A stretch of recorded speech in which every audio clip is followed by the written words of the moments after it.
Do you ever wish you could do more to help people in need? I'm Alex Moonwalker. I'm the Student Council President of the Jackie Stingley Academy. Did you know that every 4 minutes a person is diagnosed with a type of blood cancer, and that approximately 1 million Americans are living with or are in remission of leukemia, lymphoma, and myeloma? Pasta for Pennies is a program that Student Council is helping out with, and all proceeds are going to the Leukemia and Lymphoma Society. My name is Nancy Corcoran. I'm from Leukemia Lymphoma Society.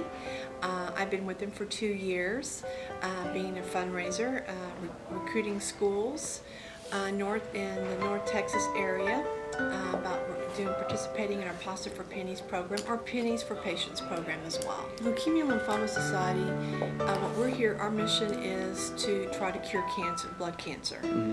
And what my division is a school and youth program where we invite the schools in North Texas to participate in trying to raise funds to cure leukemia.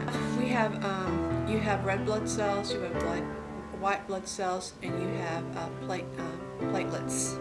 Okay, so what happens is the body is producing those 3 blood cells, and then cancer arrives, and it gets into the blood cells.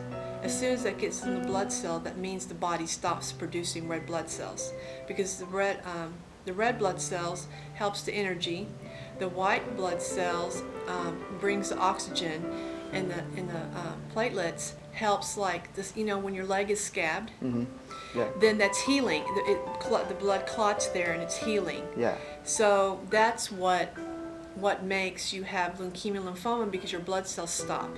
Wow. Okay, one creates oxygen, one creates more blood cells, and the other one cures when you have a scar or have some kind of damage. Then the blood clots together, and that's why you have that scab. We're not real sure why this happens, but we know that's one of the reasons that your body stops producing, and that's why your body's not healing anymore.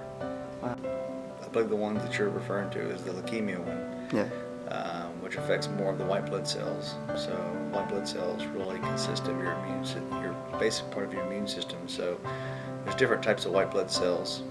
Some that help with allergies, some that help with infections, some that help with bacterial infection, viral infections, those kinds of things. So with leukemia, whenever the white blood cells are either dysfunctional, not able to carry out their task, or they're not being produced, then obviously you're susceptible to other types of infections as well, because those white blood cells aren't there to fight the infections.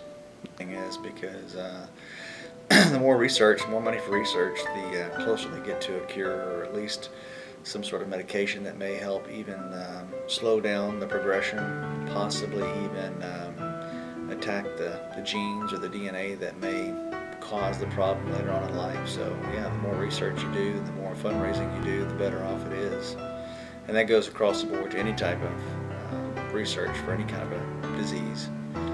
So leukemia is definitely, it's one of many. Obviously there's cancers, and, cystic fibrosis, juvenile diabetes, those kinds of things. So I think what you're doing and your program is doing is a fantastic job for leukemia research.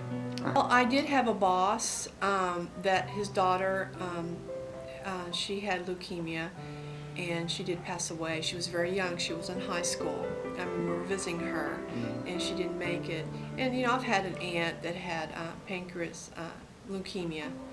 Pancreas cancer. So, you know, I think everybody knows cancer. When I ask the children, when I do assemblies, ask them how many know about leukemia, a few hands raise up. How many know about leukemia, a few hands raise up. How do you know about cancer? Everybody's hand raises up. Yeah. So on these types of illnesses, they're aware of it, but they don't really know how many, you know, that there are people that do come down with that. Do you know anybody that's been affected by a blood cancer? Yeah, my uncle. Okay, and how did your uncle find out? He found out about 2 years ago.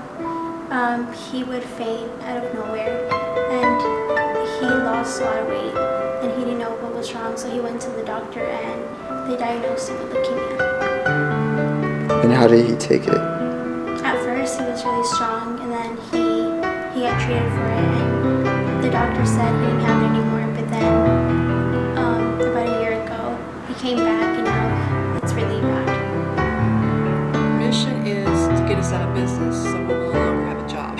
Oh, That's the mission. Yeah. Is to cure it where we won't exist anymore, and we're getting very, very close. that's fair. So that's very exciting that we can find a cure to these those three.